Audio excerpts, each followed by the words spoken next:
Welcome to New Hampshire's Business. I'm Fred Coker. The human impacts of the pandemic here in New Hampshire have been severe and still are. There's 47% lost employment income between March and July.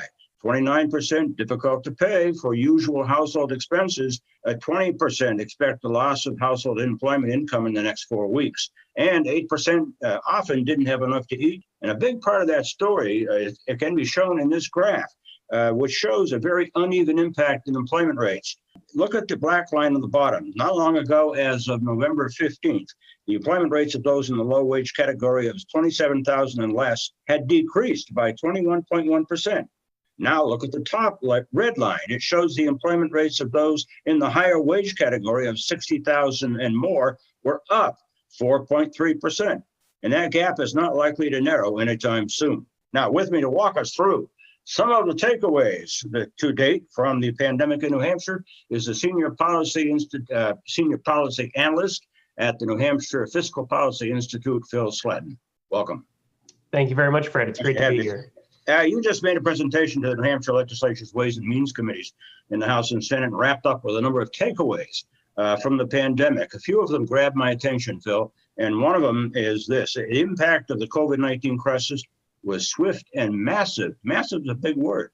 It is, and relative to past economic downturns, this was truly a huge shock. So between mid-February and mid-April of 2020, about 22% of the Granite Staters who were employed in mid-February were no longer employed in mid-April. So that means a lot of households lost employment income, and even the ones that didn't changed their behavior in response to the pandemic as well.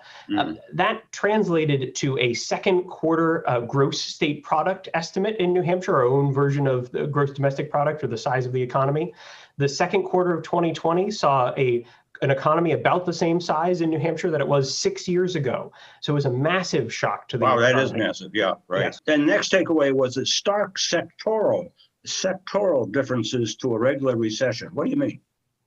Yeah, so unlike a regular recession, if you will, when most activity slows generally, we've seen in some cases higher demands for goods and the delivery of those goods than we have for services, and services have actually suffered quite a bit. We've seen that in employment, where low wage work, especially accommodation and food services work in New Hampshire, has seen big declines in employment, big losses there. And most of the people employed in these sectors were earning low wages previously and entered this crisis with very few resources to weather the crisis.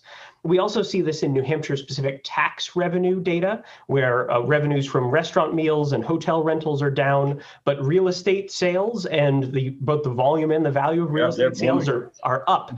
And business tax receipts are up overall.